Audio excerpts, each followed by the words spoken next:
স্নেহের বন্ধনে আবাসিকদের মধ্যাহ্নভোজনের খাবার তুলে দিল ব্যারাকপুর থানার পুলিশ। নিউ ব্যারাকপুর পৌরসভা ৪ নম্বর ওয়ার্ডের গৃহহীনদের একটা আশ্রয়স্থল। সমাজের বিভিন্ন স্তরের ভবঘুরে পথচারী আবাসিকরা থাকেন স্নেহের বন্ধনে। এখানে আন্তরিকতা ও পরম্পরার মাধুর্যও রয়েছে। পুলিশ সমাজের বন্ধু, শুধু চোর ডাকাত ধরাই কাজ নয়, পুলিশের মানবিকতাও রয়েছে। শুক্রবার দুপুরে স্নেহের বন্ধনে আবাসিকদের পাশে দাঁড়িয়ে তাদের মধ্যাহ্ন ভোজন করালো। পুলিশের পাশাপাশি শ্রীগুরু সংঘের মানবিক উদ্যোগে খুশি ও আপ্লুত আবাসিকরা। নিরামিষ পোলাও, পনির তরকারি, রসগোল্লা খাবার তুলে দেওয়া হয় এই দিন।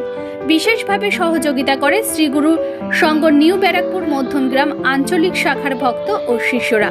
তাদের সাথে পুলিশ জড়িয়ে গেল স্নেহের বন্ধনে। শ্রীগুরু সংঘের পক্ষে অন্যতম মানিক দাস জানান, 21 জন আবাসিকদের পাশে দাঁড়িয়ে এই সুন্দর দুপুরে প্রীতি ভোজন অনুষ্ঠানে, বিশেষ করে নিউ ব্যারাকপুর থানার ওসির অনুপ্রেরণায় এই মানবিক উদ্যোগে শ্রীগুরু সংঘ ও থানার ওসি সুমিত কুমার বৈদ্যর ব্যতিক্রমী চিন্তাধারাকে কৃতজ্ঞতা ও অভিনন্দন জানায় সকলে।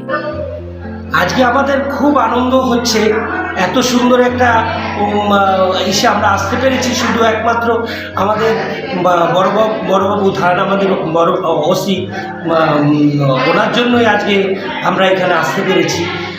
আর এত আনন্দ পেলাম শুধু একমাত্র ওনার জন্য। আপনারা খাবার দিয়ে তাদের মুখে একটু হাসি ফোটালেন, কেমন লাগছে আপনার অনুভূতি? আমাদের তো খুবই ভালো লাগছে। এই সামাজিক কাজ করতে পেরে আমরা সত্যি নিজেদেরকে গর্ব মনে হচ্ছে।